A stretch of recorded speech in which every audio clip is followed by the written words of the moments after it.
Christ alone, my hope is found. He is my light, my strength, my song. Bonjour frères et sœurs, et aujourd'hui j'ai une question pour vous. Que faites-vous avec les grandes listes de dénombrement qu'on voit dans la Bible? Les généalogies, si vous voulez. La description lorsqu'il construit le temple et le tabernacle dans le désert. Que faites-vous avec toutes ces longues descriptions de détails insignifiants, selon notre perception? Avez-vous tendance à sauter par-dessus ou vous reprendre le temps des livres? Je parle de ceci parce que nous sommes rendus au livre de Nombre, appelé comme ceci à cause des nombreux dénombrements, des listes de généalogie, à n'en plus finir, des descriptions du tabernacle qui a été construit dans le désert. Plein de détails qui sont mentionnés, qu'on a, comme je dis, tendance à sauter par-dessus. Pensez au livre de Chroniques. Le premier de Chroniques, c'est presque juste, chapitre après chapitre, que des noms. Et moi, je suis ici pour vous dire, regardons une autre optique dans tout ceci. 3 choses de garder en tête lorsqu'on arrive à un livre comme Nombre et les dénombrements et les détails. Première chose à reconnaître, c'est l'image que ça nous donne. Les noms de ces hommes et de ces femmes est écrit dans la parole de Dieu d'une façon quand même assez permanente. Pensez à cette idée que nos noms sont écrits dans le livre de vie d'une façon éternelle. Non, je ne suis pas en train de dire que les gens écrits dans la Bible sont nécessairement tous sauvés, mais c'est quand même une belle image de cette idée que leurs noms, des centaines et même pour certains des milliers d'années plus tard, sont encore là. Dieu les a écrits de façon certaine dans sa parole, comme notre nom est écrit certainement dans son livre, pas à cause de nous, mais à cause de Christ. Et encore ici, c'est la grâce de Dieu. Ils n'ont pas été spéciaux, ils n'ont pas convaincu des gens de mettre leur nom dans le livre. C'est Dieu qui a fait ça.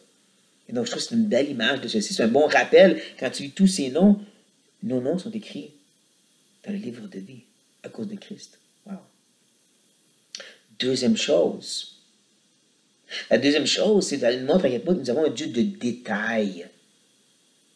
Comme je dis, quand vous allez lire, quand vous pensez à comment le temple est décrit pendant plusieurs chapitres quand Salomon l'a construit, comme le tabernacle est décrit par plusieurs chapitres dans le livre de Nombre, même que ça va nous décrire la façon qu'il le démantibulait, il le reconstruisait à chaque étape qui avançait, et quelle famille de Lévites devait transporter quoi. Tellement de détails insignifiants, non, ce ne l'est pas, parce que notre Dieu est un Dieu de détails. Il a écrit dans sa parole tous ces détails. Des fois, on a la triste idée que Dieu est juste un Dieu de gros, big picture, de juste les gros détails.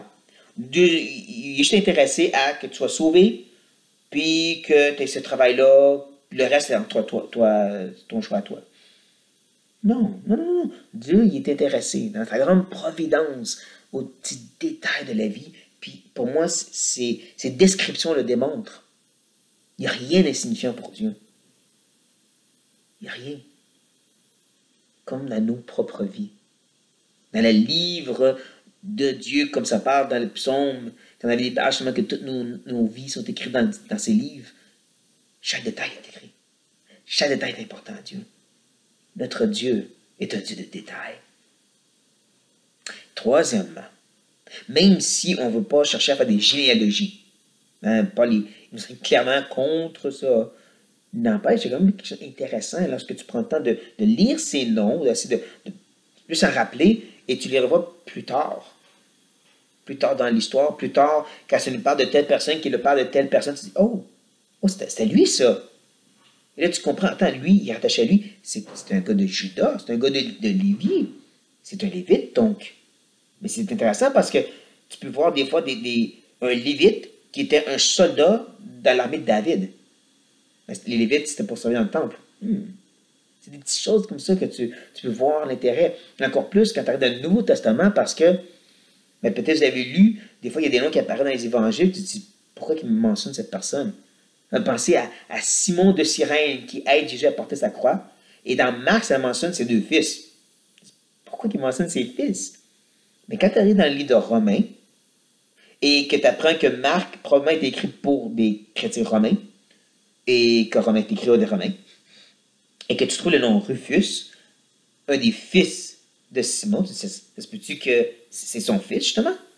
Et que l'idée, c'est que les gens de Rome connaissaient, et c'est pour ça qu'il l'a mentionné quand Marc a écrit son évangile, parce que Simon est connu dans l'Église, parce que ses fils étaient impliqués dans l'Église. Possible. Il y a des beaux liens comme ça qu'on peut faire. Pourquoi cette personne est mentionnée? Peut-être parce que les gens du temps, quand c'était écrit au début, étaient connus. C'est des beaux liens comme ça qu'on peut faire quand on prend le temps de dire même les noms sont importants. Mais bon, c'était moi. Je suis un peu trop passionné pour des choses comme ça. Je suis aussi un gars de détails. Mais je vous dirais une chose, n'oubliez pas la parole de Dieu. Chaque livre, chaque trait de lettre, chaque iota, comme je dirais, était important à Dieu. Parce que tout, absolument tout, a été respiré de Dieu. Tout est venu de son cœur, de ses pensées à lui. Chaque personne, chaque détail. Donc, ça devrait nous encourager à lire pour nous-mêmes le livre de Nombre. Sur ça, frères et sœurs, soyez bénis. Et lisez les livres de Nombre. The solid ground, firm through the fiercest drought and storm.